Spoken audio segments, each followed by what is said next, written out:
presidente, senhores senadores, senhor presidente, a gente passa a semana inteira aqui em Brasília nessa atividade que eu reputo eletrizante, às vezes infernal, de sessões de comissões, sessões plenárias, discussões e encontros fora da casa. E a gente tem pouca oportunidade de conviver com o mundo exterior, que é o Brasil real. Daí a importância da ida às bases, coisa que eu cultivo com pertinácia, e é o meu estado, porque lá é que a gente recebe as pessoas, a gente vai à rua, a gente percebe o nível de satisfação ou de insatisfação dos brasileiros e pode desempenhar bem, em função daquilo que a gente ouve, não por ouvir dizer, mas daquilo que a gente ouve. Nesse fim de semana em Natal, eu ouvi alguns depoimentos interessantes sobre o Brasil real, sobre aquilo que os brasileiros estão pensando, a percepção real. No sábado de manhã, um amigo meu chegou na minha casa sem avisar para conversar, trocar ideias, e me disse que estava chegando da feira de São José de Mipibu, que é um município que fica a pouco mais de 30 quilômetros de Natal. Hoje é muito perto porque há uma estrada de pista dupla, que liga Natal, João Pessoa e Recife, e você ir ou voltar de ou para São José é pouco mais do que um passeio. De modo que ele que mora em Natal foi à feira de São José, que é uma feira movimentada, onde se compra e vende muita coisa e onde ele vai sempre com frequência. E ele me disse que, conversando com o fornecedor de ovos dele, o fornecedor havia dito que semana passada a caixa, eu pensava que ovo se vendesse em dúzia, não, caixa de 30 unidades, aquela caixa com cada ovo guardado numa peça prensada de papelão. Custava R$ 7,00 e agora estava R$ 7,70. E ele perguntou por que em uma semana 10% de reajuste. E o vendedor disse que era decorrente da inflação, dos custos dele. Ele cultivava ou comprava ovos de alguém que tinha um aviário, que consumia energia elétrica, e os ovos vinham até o local da feira em caminhão ou em caminhonete, que consumia combustível. Tanto a energia elétrica como o combustível subiram, então ele tinha que aumentar o preço da caixa de ovos. Em uma semana, 10%. Não se justificava, não foi 10% em uma semana. Chama-se o vírus inoculado da inflação de expectativa. Mas ele conseguia ainda vender.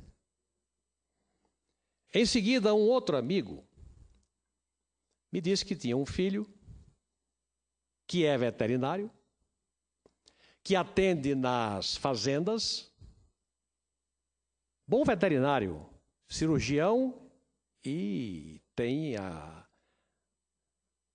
clientela dele, a quem ele visita, e de quem cobra a consulta. E a consulta dele não era mais possível ser feita pelo valor da consulta de um mês atrás. Eu disse, por quê? Disse, porque o meu filho tem a consciência, e ele é veterinário, ele tem um raciocínio elaborado, tem uma avaliação crítica, e ele disse que precisa aumentar o valor da consulta dele. Só que se ele aumentar o valor da consulta dele, ele perde clientela, porque o produtor rural não tem renda suficiente para pagar o aumento da consulta. Um consegue vender a caixa de ovo de R$ 7,70, que era 7, ainda consegue vender. O outro, porque vende serviço, e quem compra o serviço tem que ter renda e tem competição, não consegue vender. Então, dois níveis de insatisfação. Um profissional, cujo valor da consulta ele precisa levantar, porque ele tem uma caminhonete que consome combustível, e o combustível subiu de preço e vai subir mais ainda. E ele não consegue aumentar o valor da consulta e vai começar, a cada semana que passar, a ter a sua renda diminuída e o seu nível de insatisfação aumentado. Senador Ataídes, curioso, foi o que eu li num jornal da minha cidade, que publica maciçamente anúncios, e me chamou a atenção. Anúncio de venda de ar-condicionado. Era uma quantidade imensa de anúncios de venda de ar-condicionado usados. Sabe por quê, senador Cristóvão? As pessoas que ouviram a presidente Dilma, no ano passado, numa cadeia de rádio e televisão, dizer que a tarifa de energia elétrica ia cair 20%, estão agora apavorados, senador Ricardo Ferraço, com a perspectiva de aumento, ao invés de diminuição de 20%, já aumentar 40%. E estão apavorados e querendo se livrar de uma coisa que compraram, estão pagando a prestação e o uso é um ônus para o bolso dele. Ele não tem possibilidade, não tem renda, não tem status, não tem condições de ter aquilo que comprou por um aceno irresponsável. Comprou porque havia financiamento, que agora está muito mais caro, porque a taxa de juros cresceu, e comprou porque a energia, dizia a presidente da República, ia ser 20% mais barato. Queda e coice. Nem a energia elétrica ficou mais barata, pelo contrário, ficou mais cara, e o bem que ele comprou passou para ele a ser um problema, um estorvo. Ele estava com dificuldade em pagar a prestação e pagar a conta de energia elétrica e se viu compelido a anunciar para vender. Em seguida, eu assisto e leio na internet o noticiário da festa dos 35 anos do Partido dos Trabalhadores. Assim como eu, milhões de brasileiros devem ter visto pela televisão, ouvido pelo rádio, ouvido na internet. Uma coisa que causou estranheza e impactou a cada um de nós que tem um sentido ético presente, a chegada do tesoureiro do PT, que está envolvido, e dizem que muito envolvido na Operação Lava Jato, era o estafeta de um volume de recursos monstruosamente grande, é o que se diz, de recursos do processo do Lava Jato para o Partido dos Trabalhadores, sendo recebido e ovacionado na festa dos 35 anos do PT e sendo desagravado pelas figuras mais importantes do PT, a começar pelo ex-presidente Luiz Inácio Lula da Silva. Isso, evidentemente, que deve ter indignado um mundo de brasileiros. Um mundo de brasileiros.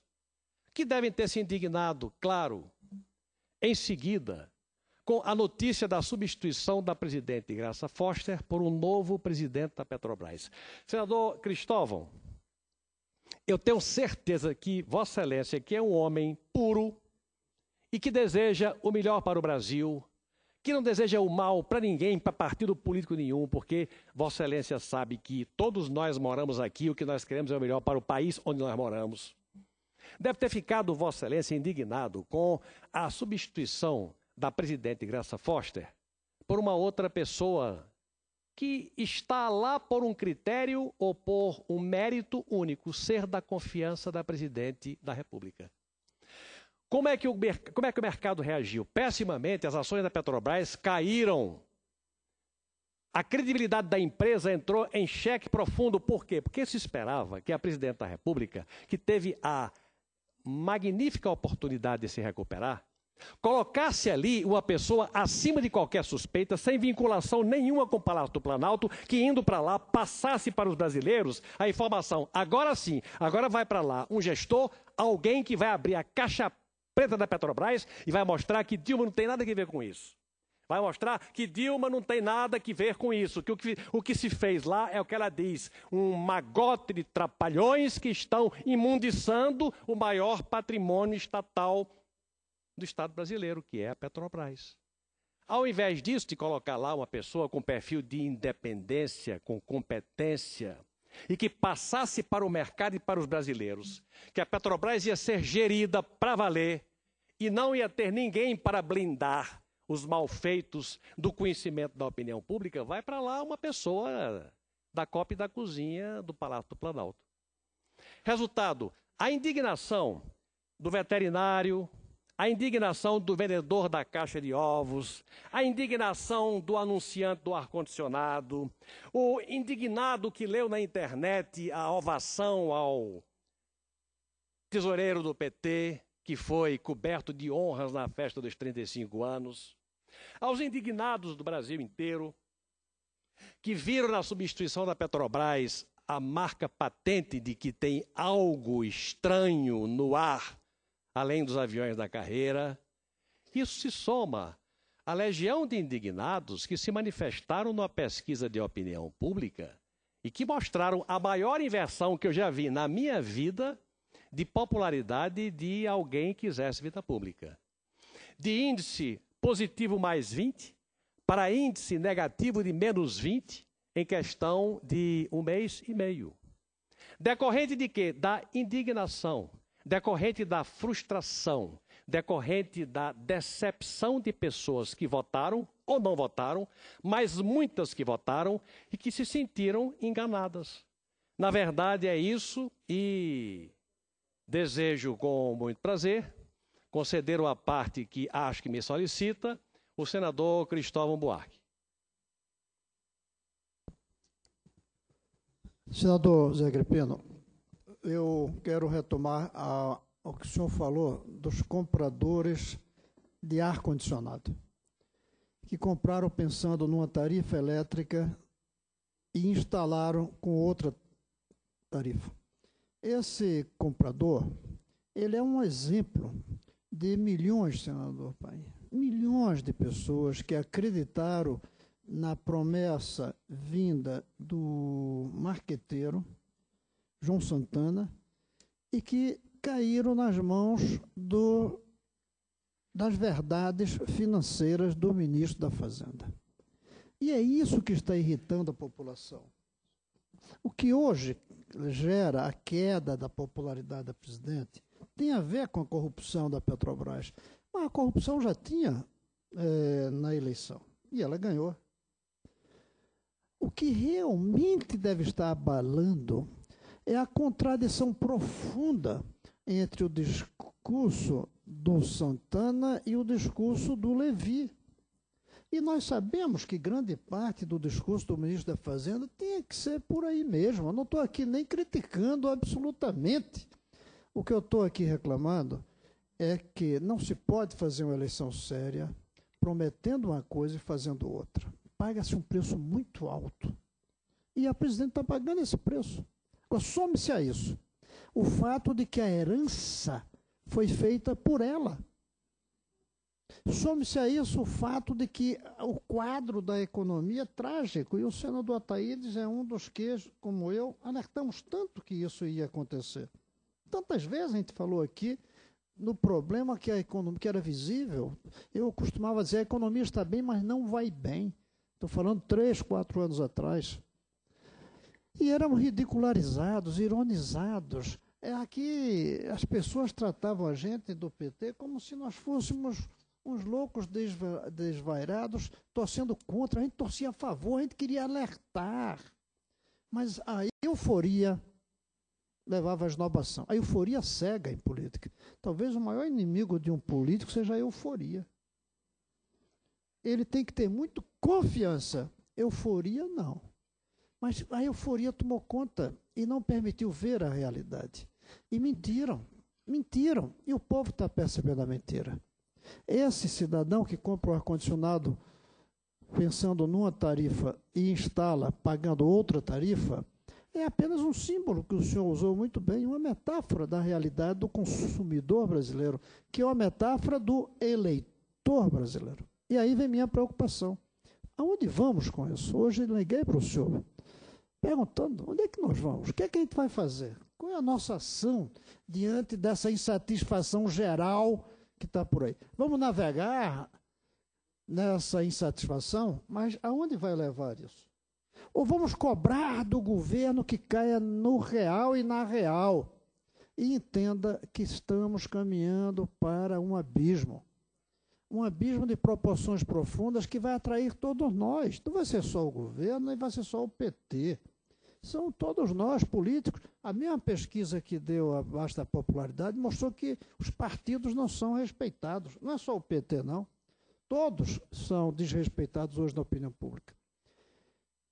Hoje eu falei aqui, quando estava o senador Cássio, e aqui ele se referiu a 3 senadores do PT, eu gostaria que ele descesse dali e, junto com os 3 senadores, começasse a conversar qual é o caminho que a gente vai encontrar para puxar esse governo para a real, que afinal de contas temos ainda 47 meses dele.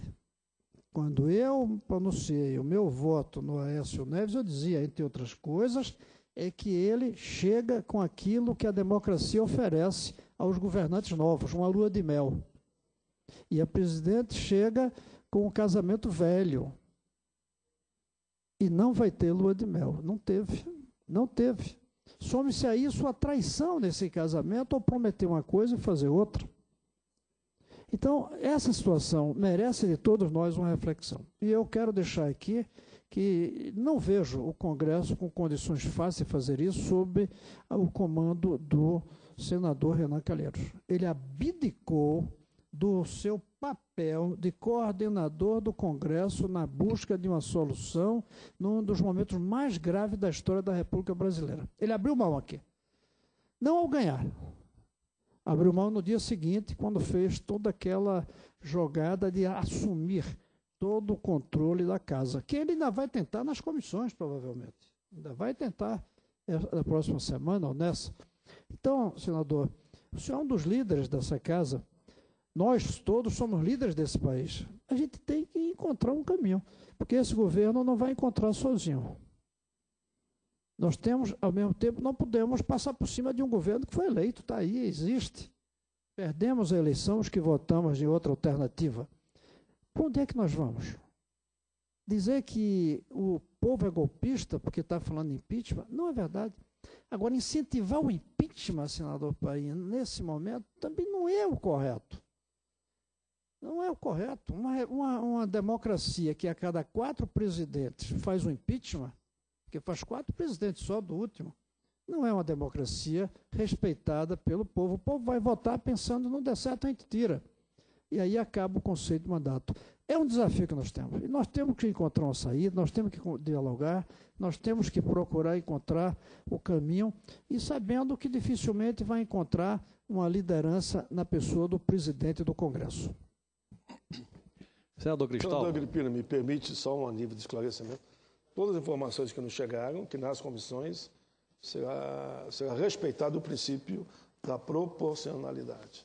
Só para contribuir ao debate, inclusive, aqui na mesa ontem. Me desculpe uma coisa, senador. A proporcionalidade, eu, como eleitor do Luiz Henrique, respeitei. O Luiz Henrique é do PMDB. Claro. Eu não respeitei, por uma questão de marcar posição, 4 anos atrás com o Randolph, 2 anos atrás com o Tax. Porque tinha que manifestar posição. Aqui tem gente que é contra isso. Então não respeitamos. Dessa vez a gente respeitou. Porque se a proporcionalidade é o seguinte, o maior partido, ao escolher um nome, ele tem que ser ratificado, então não precisa de eleição. Ele reúne os seus senadores do partido, diz o presidente é fulano de tal. Não precisava fazer a palhaçada de uma eleição. Se fez uma palhaçada de eleição, que não fosse palhaçada, nós temos que votar. Se queremos a proporcionalidade, votemos em candidatos do partido majoritário. E eu fiz isso. Votei num candidato respeitabilíssimo do PMDB, chamado Luiz Henrique. Então eu respeitei a proporcionalidade. Eu não quero atrapalhar a fala de Vossa Excelência, mas nós temos tempo hoje. Mas a candidatura avulsa é legítima. E quando não é o nome indicado pelo partido, é uma candidatura avulsa, não importa se é do mesmo partido. Mas o princípio da proporcionalidade, baseado no regimento, o partido que indica o nome. E se alguém do partido discorda, ele lança uma candidatura avulsa. Eu defendo sempre o princípio da proporcionalidade e acho mais do que justo que nas comissões isso aconteça. Senhor presidente, essa é uma discussão à látera e eu espero que a razão volte a imperar nas discussões nessa casa. Agradeço a manifestação sempre muito equilibrada, sempre muito sensata do senador Cristóvão Buarque. que no meio do seu discurso faz o adendo que provoca a manifestação do senador Paim, que é um petista equilibrado, sereno, corajoso e bem informado, e que deve ter informações suficientes para dizer o que disse da presidência do Senado, que na escolha das comissões a proporcionalidade que deveria ter imperado na composição da mesa vai imperar na escolha das comissões. Mas o que eu quero, pegando o gancho do que o senador Cristóvão Buarque disse, e na conclusão que ele falou, senador Cristóvão, quando eu desembarquei no aeroporto de Brasília, a Brasília que ele elegeu senador, tem no portão de desembarque aquela defensa e ficam represadas muitas pessoas, homens, mulheres, crianças. E, às vezes, me cumprimentam, mas dessa vez, agora, domingo à noite, vinha com a minha esposa. Uma senhora moça, de seus 45, 50 anos, partiu para mim. Ainda bem que eu estava com a Anitta do meu lado e disse, sou apaixonada por você. Apaixonada civicamente. Eu digo, opa, pelo que você diz, eu, como não acredito mais nesse governo, tenho que cobrar de vocês da oposição. Veja a profundidade daquela declaração. Uma pessoa do povo. Ela até disse o que ela é paraense, é funcionária de alguma coisa aqui em Brasília, mas ela começou a falar coisas conexas e dizendo que não cobrava nem esperava mais nada. Veja o nível de decepção dela. Cobrava da oposição o que é que nós íamos fazer. E aí eu quero dizer, senador Ricardo Ferraz, a Revolução de 64 só ocorreu depois das movimentações de rua. O impeachment de Collor só ocorreu depois das manifestações de rua. A insatisfação dos brasileiros é um fato, é um copo que está enchendo, está quase cheio. Inflação de 1,4% ao mês, a de janeiro. Taxa de juros aumentada de uma lapada no Copom de mais 0,5%, fazendo com que aquele Eldorado de financiamentos dos ar-condicionados, dos carros, de tudo isso vai ser coisa do passado. A decepção com a Petrobras, as joias da coroa. O PIB, o que a Banca Internacional espera é que esse ano o Brasil tenha inflação de 8% e tenha crescimento de PIB 0%. Então, o desastre está em curso. A insatisfação está em curso. Cabe a nós, eu vi vários discursos falando sobre impeachment. O que parecia há 2 meses atrás um palavrão, hoje é tema de articulistas equilibrados, moderados, dos grandes jornais, das revistas, das televisões, das rádios do Brasil, que falam claramente em impeachment. Em função de quê? Daquilo que eu estou ouvindo na rua, da insatisfação dos brasileiros. É um copo que está enchendo. Está aí feita na internet um apelo, uma convocação para o dia 15 de março para movimentos de rua, de protesto. E o governo não acorda, o governo nomeia na substituição da Petrobras, nomeia uma pessoa alinhada com ele, para blindar ele. Teve a única, singular oportunidade de esvaziar o grande balão da crise, de botar lá uma pessoa absolutamente descomprometida com os interesses, pelo menos vistos por parte da opinião pública, os interesses do PT ou do governo. Que se colocasse lá uma pessoa isenta, completamente isenta, para colocar acima de qualquer coisa o interesse da Petrobras, do Estado brasileiro e do acionista da Petrobras, perdeu a oportunidade. Botou um homem afeito a números, a equações financeiras, comprometido com as linhas e as diretrizes do Palácio do Planalto. Qual é o nível de confiança que se pode ter num governo como esse? Cesteiro que faz um cesto, faz um cento. Essa é a linha. Então, a insatisfação popular é um processo crescente. O que vai acontecer em 15 de março? Eu não sei. O que eu sei é o que eu estou ouvindo. Na saída do aeroporto, do vendedor de ovos, do anunciante do ar-condicionado, do veterinário que está sufocado, dos aumentos de combustível. O veterinário me disse, eu estou pagando a conta dos ladrões. Eu digo, como? A Petrobras, no momento em que o preço do petróleo no mundo inteiro cai, a Petrobras sobe de preço. Por conta de quê? Daquilo que eu estou vendo. Dos desvios. Então, eu vou pagar, com a aprovação da minha profissão, eu vou pagar o preço dos ladrões da Petrobras. Isso gera a indignação. O copo está enchendo. E uma coisa que eu quero dizer é que, com absoluta responsabilidade e consciência, nós da oposição não vamos provocar nenhum cataclisma. Agora, nós não vamos nos apartar do sentimento popular. Nós vamos sintonizar, sim, o sentimento popular, de modo a levar este país para o seu porto seguro. O Brasil é um país com potencialidades formidáveis. Se você atacar a raiz dos problemas, se você cortar o gasto público de verdade, você não precisa aumentar a carga de impostos para tornar o Brasil um país ainda mais incompetitivo.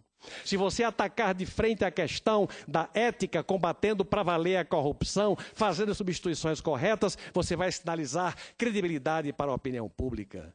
Do contrário, você vai remar contra a maré, vai ficar contra a opinião pública. E nós não. Nós vamos, com equilíbrio e com sensatez, caminhar ao lado do povo. Muito bem, senador José Agripino. Fez o seu pronunciamento.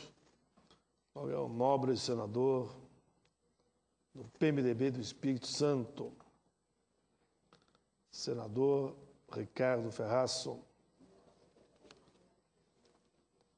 ex-vice-governador daquele estado.